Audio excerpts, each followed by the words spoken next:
Takže čau tady, díky. Dneska si ukážeme vlastně Grow Garden, nový update, vlastně je tady Fossilized update a všechny nové věci. A určitě se ptáte, proč jsem nenatáčel tak dlouho.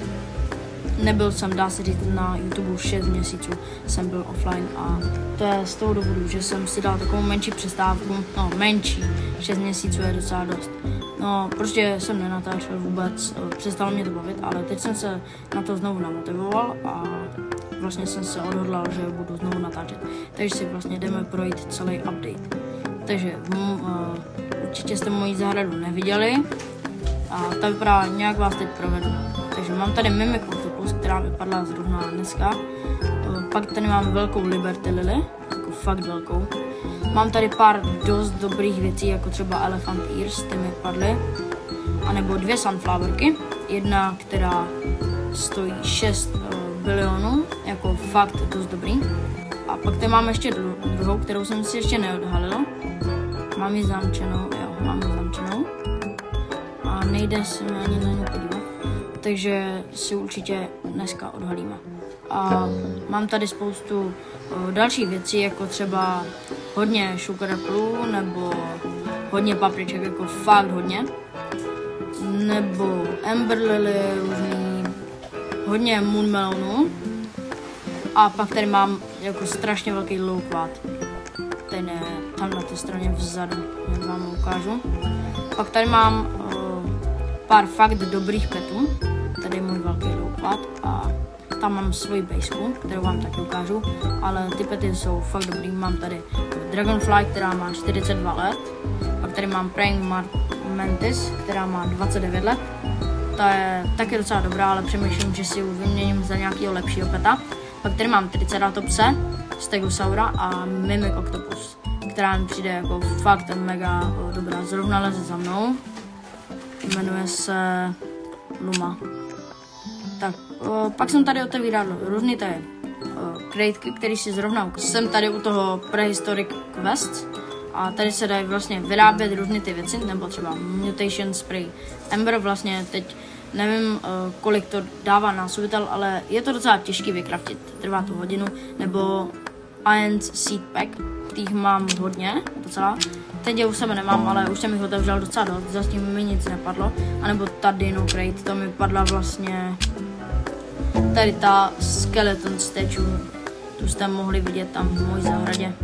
Jinak tady jsem docela ready, určitě vám natočím video, jak vlastně si zasazuju ten můj Bone Blossom. Už jsem dost blízko, jak můžete vidět vlastně za 2 hodiny, tak budou nový 3 questy, takže získám 10 packů, který si můžeme otevřít potom, jak budu mít ten Bone Blossom.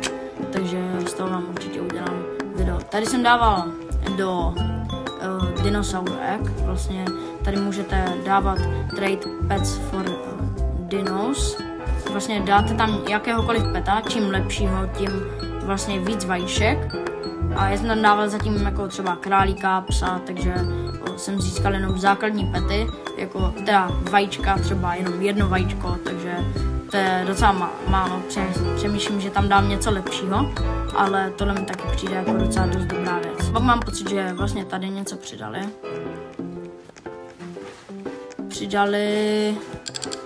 podívám se tady.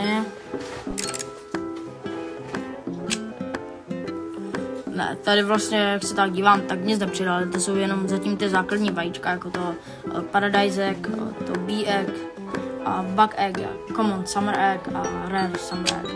To je tak všechno a tady vlastně přidali, mám pocit, že to bylo tenhle update, tak to je jedna mega super věc, tady se rovnou vykoupím shop.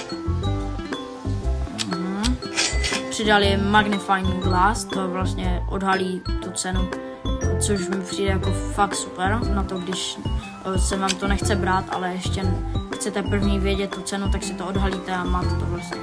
Tady zůstaly všechny ty samé recepty a tady mám pocit, že nic jiného. Mám pocit, že to Chilled dali sem nový, místo toho Pollinate, jo, místo Pollinate tak jsem dali Chilled. To je tak všechno zrovna. Mutation Spray Shocked, tak je teď strašně lehký na vykraftění, protože potřebujete jenom Lightning Rod a ty, co mají třeba, jsou bilionáři, tak si to můžou dovolit jako kolik chcou, dá se říct, protože Lighting Rodů já mám pocit, že mám zrovna 3 a Cleaning Sprayu toho mám hodně a Shackles toho mám jako fakt hodně. Takže ještě ty seedy se podíváme, vlastně tady jsou nový seedy, jako fakt super seedy, protože mi přijde, že ta Burning Bud, tak mi přijde jako docela drahá, oproti třeba Sugar Apple, tak nevím, jakou mají teď cenu, Burning Bud jsem ještě nestihl, ale mám v plánu to prostě stihnout nějak.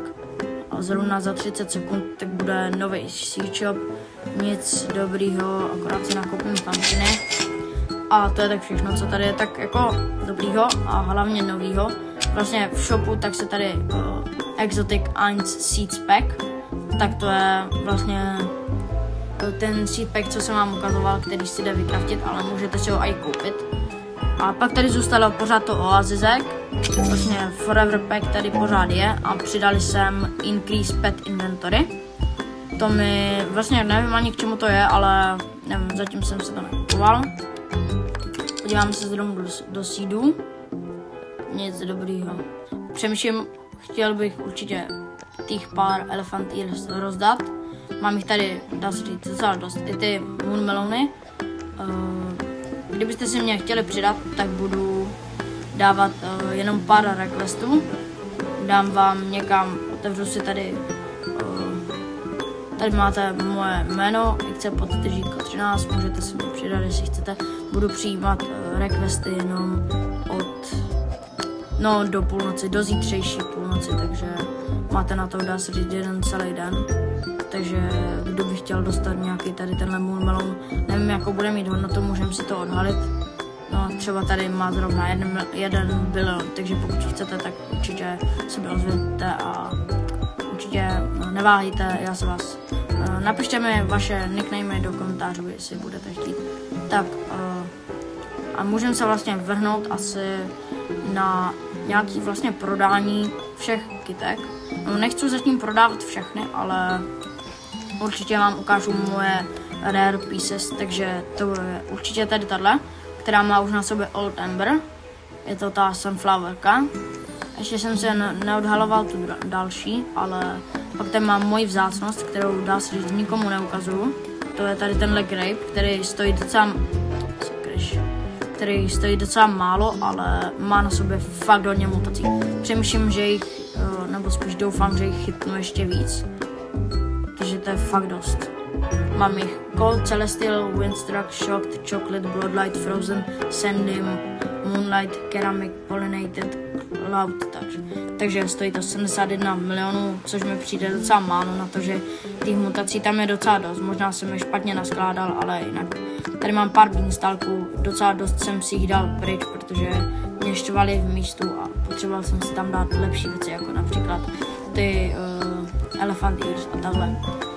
Pak tady mám tady takovou moji zenovou zahrádku, která vypadala jinak, ale už není tak zajímavá. Tady se mi zrovna prosítá kudlanka. Tady mám, někde tady bych měl mít, jo, tady mám svůj nejdražší, nejdražší. High Fruit, který tam má taky jako strašně moc mutací. Gold, Celestial, Windstruck, Shocked, Clay, Frozen, Disco, Twisted, Alikin a Cloud Touch. A stojí 780 milionů, což je o hodně víc než ten grape. Nechápu, proč ten grape stojí tak málo. A to bude tak asi všechno z tohohle updateu. Doufám, že jsem řekl všechno a asi se můžu s vámi rozloučit a nebojte se, určitě bude vycházet pravidelný obsah, třeba Grow Garden, nebo určitě vyjde i Fortnite, takže na to se těšte a tak zatím ahoj.